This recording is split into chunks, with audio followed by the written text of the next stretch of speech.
Hari ini kita akan belajar bersama-sama untuk mata pelajaran tematik, khususnya untuk adik-adik yang duduk di kelas 6.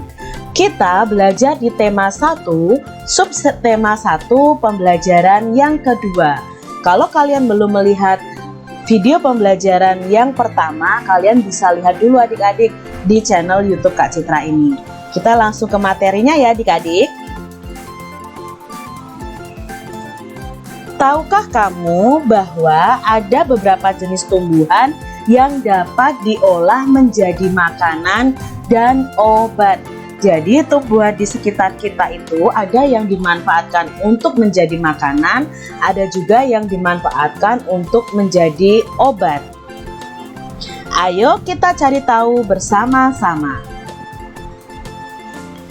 Di Asia Tenggara banyak tumbuhan yang dimanfaatkan untuk bahan makanan. Namun diantaranya banyak juga yang dimanfaatkan sebagai obat. Asia Tenggara sendiri adik-adik merupakan wilayah tropis yang memungkinkan banyak tumbuhan bisa hidup. Oleh karena itu masyarakatnya itu kebanyakan bercocok tanam karena tanahnya sangat subur. Bawang merah sering dijumpai di dapur masyarakat Indonesia. Selain dipakai untuk bumbu, bawang merah ini juga dimanfaatkan untuk mengobati beberapa penyakit. Orang Jawa biasanya mengenal dengan sebutan brambang. Bawang merah hidup di daerah Asia Tenggara. Masyarakat Indonesia, Malaysia, Thailand, dan Filipina adalah pengguna bawang merah terbesar. Pemakai bawang merah terbanyak adalah Indonesia. Di tahun 2004 sendiri adik-adik, jumlah bawang merah yang digunakan adalah 160.800.000 ton per tahunnya. Wah, banyak sekali adik-adik ya. Nah, ini tadi informasi mengenai bawang merah. Wah, menarik sekali, kita bisa belajar tentang buah-buahan dan berbagai tumbuhan yang ada di sekitar kita. Sebagai sumber kehidupan, tumbuhan itu memiliki kandungan gizi yang berguna bagi tubuh manusia. Begitu banyak manfaat tumbuhan bagi kehidupan. Coba adik-adik bayangkan apa yang akan terjadi jika Tuhan tidak menciptakan tumbuhan. Kalau Tuhan tidak menciptakan tumbuhan, otomatis manusia tidak mendapatkan sumber makanan adik-adik. Lalu tidak ada juga penghasil oksigen, otomatis dunia ini akan punah adik-adik. Jadi betapa kita bersyukur karena Tuhan sudah menciptakan tumbuhan. Di hari libur, Lani dan teman-temannya merencanakan untuk berkumpul di rumah Edo. Mereka berencana membuat minuman dari jahe. Ya, mereka akan mengolah jahe menjadi minuman sehat dan segar. Namun alangkah kagetnya Lani, Udin, Siti, Dayu, dan Beni. Edo ternyata sedang sakit. Ia batuk dan demam. Edo terbaring di tempat tidur. Mereka akhirnya bersepakat membuatkan wedang jahe untuk Edo. Di belakang rumah Edo banyak tanaman jahe. Edo sangat senang. Persahabatan mereka sangat indah. Mereka memiliki latar belakang yang berbeda. Namun semangat tolong-menolong di antara mereka sangatlah tinggi. Nah, ini cerita tentang Edo yang sedang sakit. Lalu teman-temannya membuatkan wedang jahe.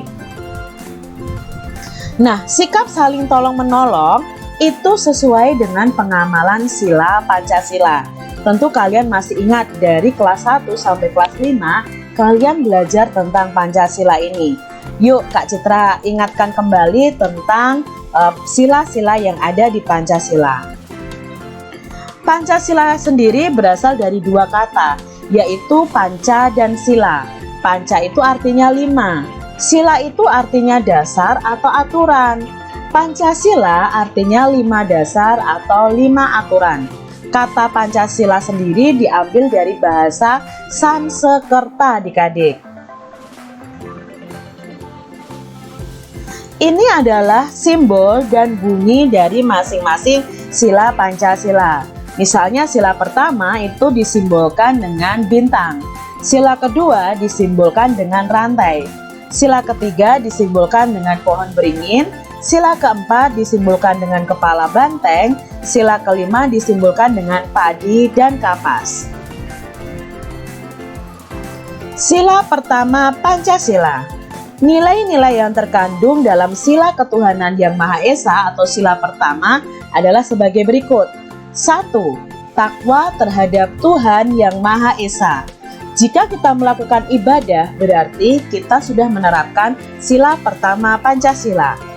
Yang kedua, toleransi dan penghormatan kepada agama atau kepercayaan lain.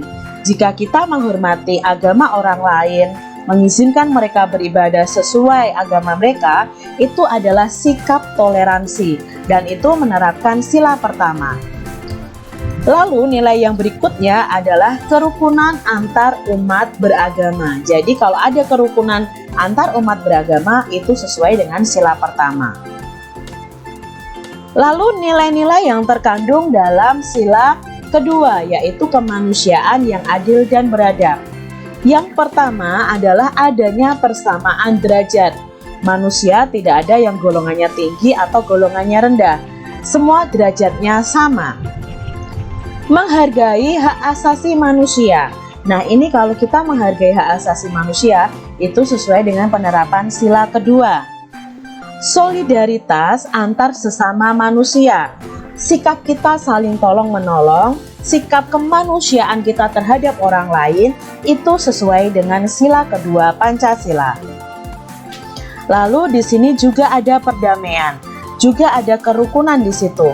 Maka itu sesuai dengan sila kedua.